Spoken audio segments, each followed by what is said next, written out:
Mère Congo, femme aux courbes généreuses, calme mais à la fois impétueuse, remarquable par ta taille massive et mystérieuse par tes trésors enfouis dans les antres de tes profondeurs. Ta position centrale et feutale, au cœur de l'Afrique centrale, laisse apparaître tes rondeurs, attirant dans tes jupons de nombreux admirateurs.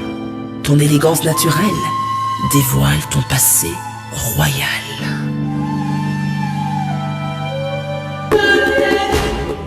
C'est avec l'extrait de ces magnifiques slams que j'ai l'honneur de recevoir sur ces plateaux l'auteur et compositrice de ces merveilleux chefs-d'œuvre, Madame Batena Efomi.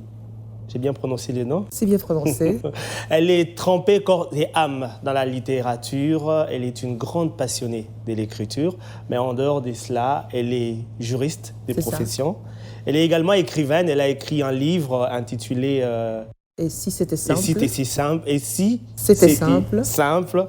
Voilà. Et mais sur ces plateaux, je la reçois en tant qu'artiste slameuse. Voilà, c'est ça. Alors, Madame Batena, j'espère avoir effleuré un tout petit peu votre biographie. Oui, tout à fait. Donc voilà, c'est en gros, donc je suis artiste, donc juriste dans la vie de tous les jours.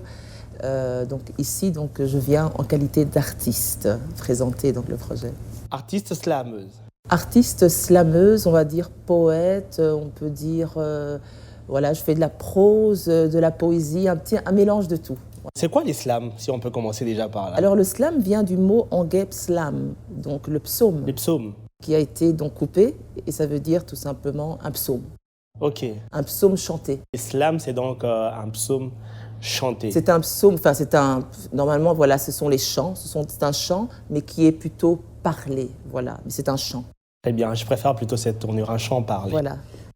Vous avez plusieurs casquettes, comme vous l'avez dit vous-même et comme je l'ai dit, je l'ai brossé dans votre présentation. Est-ce qu'on peut savoir d'où remonte votre histoire d'amour avec l'écriture? Avec l'écriture? Alors, l'amour avec l'écriture remonte, je crois, depuis mon enfance.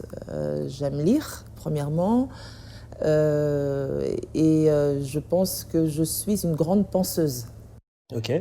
Et donc voilà, donc du coup, j'aime lire, voilà, je fouille, je regarde les documentaires, et donc voilà, cette passion, en fait, elle date depuis des années. Je pense que ça commence à l'âge de 6 ans, on va dire, quand on commence à savoir lire et écrire. Voilà.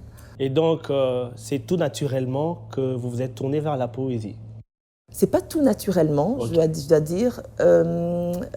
En fait, je me souviens qu'en période de confinement, donc c'était les moments Covid, on était un petit peu enfermés chez nous, à la maison, et pas grand-chose à faire, mis à part travailler en télétravail. Et donc, dans mes heures perdues, je me suis dit, bon, qu'est-ce que je peux faire? Et voilà, bon, je prêche okay. dans mon église. Okay. Je chante aussi, mais je me suis dit, en fait, il y a beaucoup de chanteurs. Il y a beaucoup de chanteurs sur la toile. On est très nombreux. Et j'ai des messages à communiquer. Je sens que j'ai des messages, je porte des messages. Et j'ai envie de les communiquer, mais autrement. Et donc, je me suis rendu compte qu'il n'y avait pas beaucoup de slameurs, en tout cas femmes. Et je me suis dit, pourquoi est-ce que je ne vais pas condenser mes prédications en slam? De façon poétique, pour que ça soit plus facilement digérable, on va dire. Et que ça puisse être communiqué de façon rapide, en fait. Parce que beaucoup ne vont pas rentrer dans une église pour écouter une prédication, mais par contre, ils vont peut-être prêter attention à écouter un slam en 3 minutes. C'était un peu ça l'idée. Et c'est comme ça que j'ai commencé à écrire. Waouh! Donc tout est parti du confinement. Tout est parti du confinement. Eh bien, merveilleuse histoire, quoi. Comme quoi on peut tirer du bon dans certaines circonstances qui sont un peu douloureuses. Tout à fait. Alors, parmi les vidéos du lancement des Madjabou, il y a une vidéo où l'on vous voit poser la voix sur un texte que vous avez écrit. J'ai écrit, oui. Ah, un texte que vous avez écrit et vous avez également posé. J'ai posé, oui. Et si ton rêve devenait réalité? Qu'oserais-tu rêver si sa réalisation était assurée? Si le message porté par ta voix ne passait plus sous silence?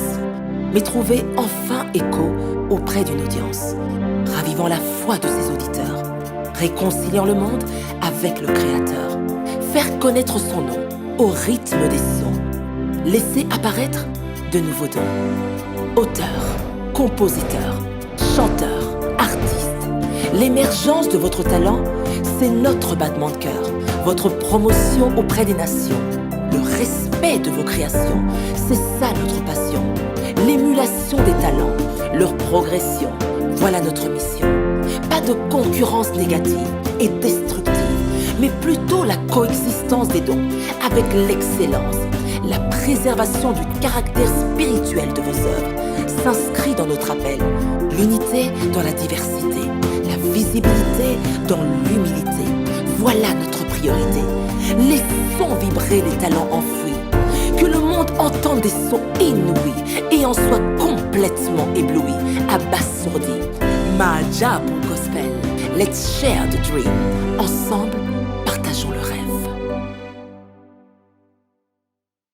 Alors, comment Madjabou vous a repéré? Votre histoire avec Madjabou, c'est Alors, parti comment? c'est une histoire assez surprenante, on va dire, parce que au départ, donc voilà, moi j'ai commencé pendant le confinement à écrire. Donc j'ai écrit un texte qui s'appelle donc Je rendrai ton nom grand. Et on l'a diffusé. On va en parler tout à l'heure. Voilà, je l'ai diffusé sur la toile. Bon, il y a eu quand même un certain nombre de vues. Et quand j'ai écrit ensuite une chanson avec une amie, que je salue d'ailleurs au passage, donc ça s'appelle Vanessa, et on a fait un duo. Et on a envoyé à Madjabou, c'est vraiment au début de l'existence de Madjabou. Et on l'a envoyé et ils l'ont posté. Et je crois que c'est maman Myriam qui a regardé dans la page de mon mari et qui a découvert « Je rendrai ton nom grand ». Et c'est ainsi qu'un jour en soirée, on m'appelle pour que je puisse faire le lancement officiel de Madjabou sous la forme d'un slam. Évidemment, je me sentais incapable de le faire. Moi, je me suis dit, mais est-ce une blague? J'ai dit, moi, je suis là, je faisais ça un peu en passe-temps. Et donc, on m'a appelé pour que je fasse là, donc on fasse le slam. On m'a communiqué la vision. Et en une soirée, donc, j'ai écrit le texte pour Madjabou. Un merveilleux texte, hein, soit dit en donc voilà, merci beaucoup. Revenons à Je rendrai ton nom grand dont vous avez parlé tout à l'heure. C'est une de vos œuvres. Oui. De quoi elle parle exactement? Alors, dans ce slam, en fait, je parle des personnes qui ne seront peut-être jamais connues et qui ne seront jamais exposées devant une caméra, qui sont les personnes qui sont derrière la caméra, par exemple, pour le moment, qui sont là, et qui, parfois, on n'en parle pas de ces personnes. Et tout le monde a pour ambition, parfois, d'être exposé devant une caméra. Mais en fait, la grandeur, ce n'est pas d'être vu, ni d'être connu. La grandeur, c'est être à la place, là où Dieu te veut, exactement là où Dieu te veut.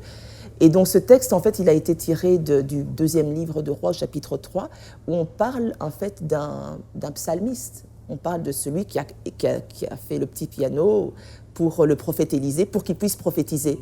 Mais est-ce qu'on cite son nom? On ne le connaît pas.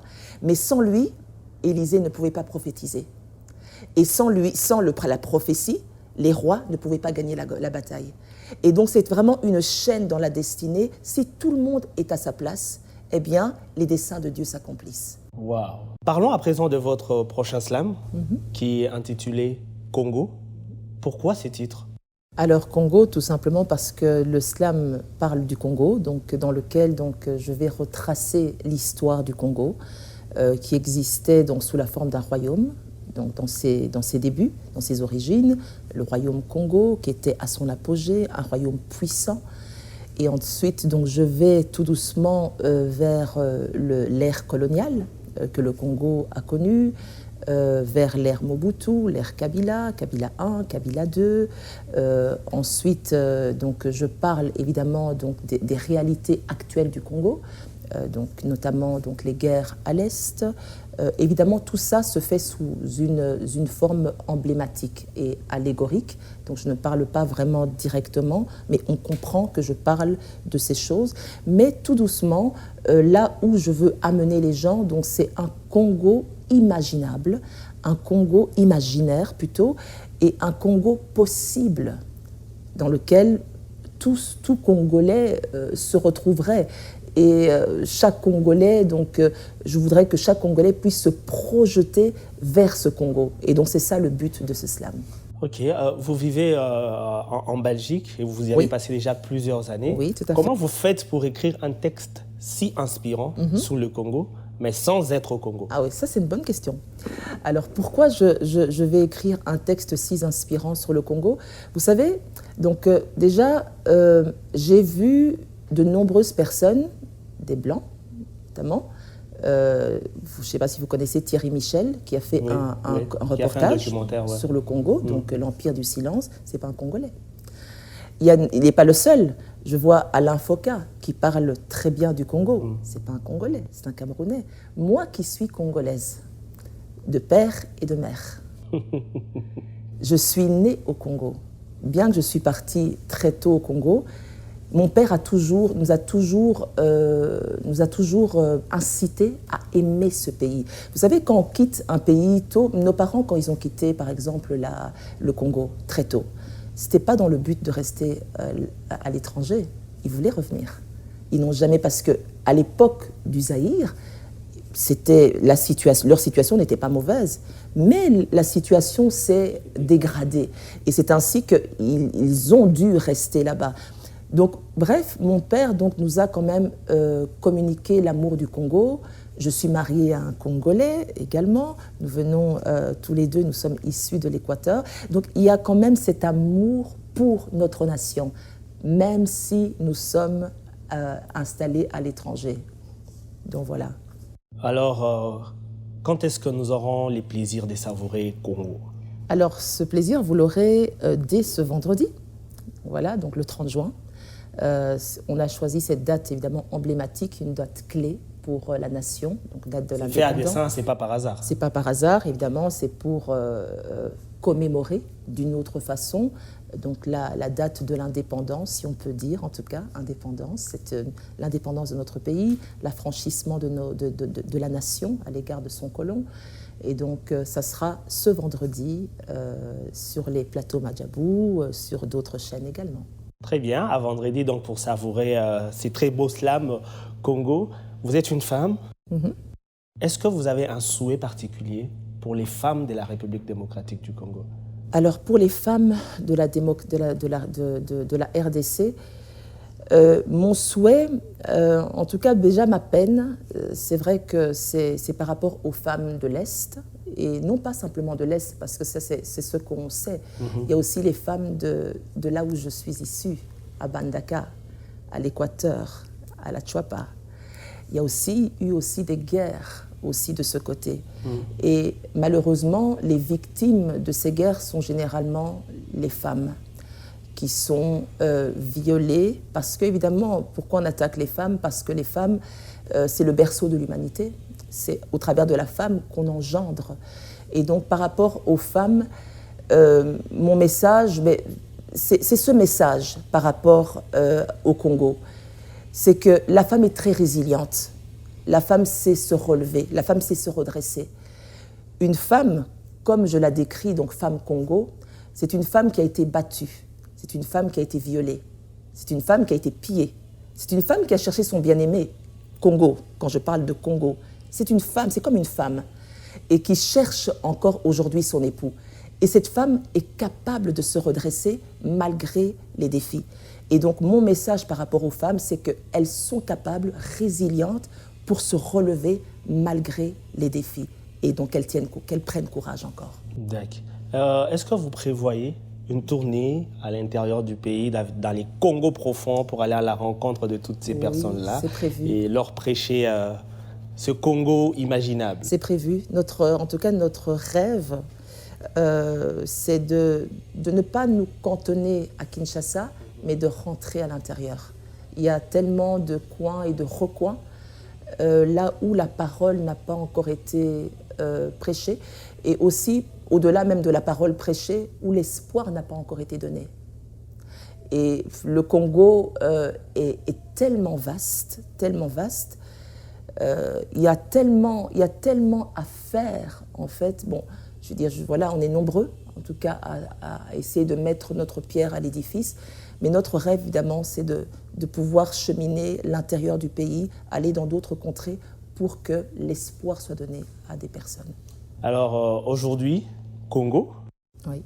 Terminons par là. Après Congo, c'est quoi votre prochain projet? Si ce n'est pas un secret, bien sûr. Alors, je dois dire qu'après Congo, on a pour but... Bon, Congo s'adresse à une population adulte, femmes et hommes. Et on aimerait décliner Congo pour les enfants, c'est-à-dire en bande dessinée, pour expliquer l'histoire, parce que c'est important de connaître l'histoire, et aussi que les enfants puissent s'imprégner de l'avenir, d'un avenir, lever les yeux. Et je crois qu'il faut le faire maintenant, parce que si on arrive à planter au travers des dessins animés, au travers des bandes dessinées, expliquer de façon vulgariser l'histoire, mais en même temps se projeter, eh bien, nous croyons que ce sont les enfants qui seront les Josué de demain. Et donc, ça, c'est un projet qui va venir certainement après Congo. Merci beaucoup, Madame Batena Avec Ifumi, plaisir. d'avoir répondu à toutes nos questions. Vous avez éclairci notre lanterne et nous avons donc hâte de consommer Congo à partir de ce 30 juin. Vous avez dit merci beaucoup. Je vous en prie, merci. C'était avec grand plaisir que j'ai reçu Madame Batena Ifumi, avec laquelle j'ai échangé sur son futur slam qui arrive déjà ce 30 juin, intitulé Congo. Merci à vous, au plaisir.